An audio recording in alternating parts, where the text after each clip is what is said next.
Hi, I'm Adam Kingl, and I'd like to talk to you today about that most troublesome of conditions that's much in the press, and that is quiet quitting.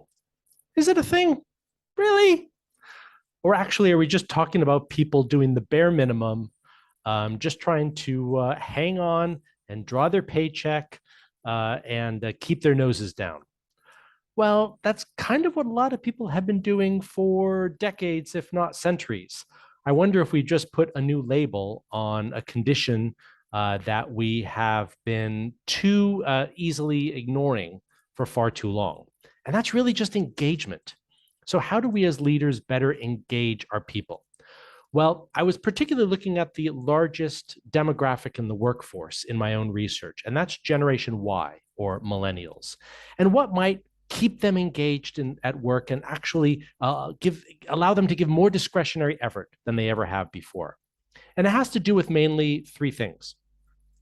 One is giving them development opportunities, true development opportunities, and labeling those development opportunities. In other words, if we give people projects, do we actually tell them that this is a development opportunity for these reasons? Or do we give them shadowing or international secondments or placements, etc.? Do we give them some coaching, some mentoring? Most of those things I mentioned are free. Second thing that we need to think about is culture. What does it mean to work around here? Because, of course, the two questions that Gen Y have told me they wish they could ask or would have been asked in a recruitment interview is, can I meet the team I'll be working with? And can you show me the desk that I'll be sitting at? In other words, what they're interested in is, what are the behaviors in the people around me? What they're interested in is, therefore, culture. Third is work-life balance. Now, this doesn't necessarily mean working fewer hours.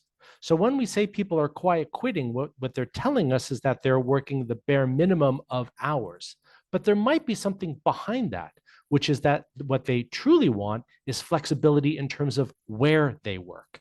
And if they have that flexibility, then they might actually give us more of their time in terms of doing the work required.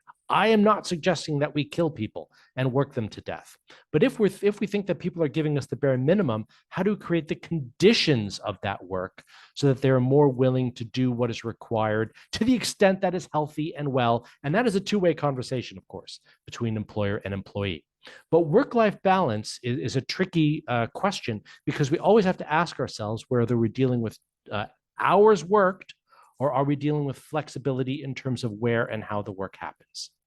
If you'd like to hear more, please go to my website, which is adamkingl.com.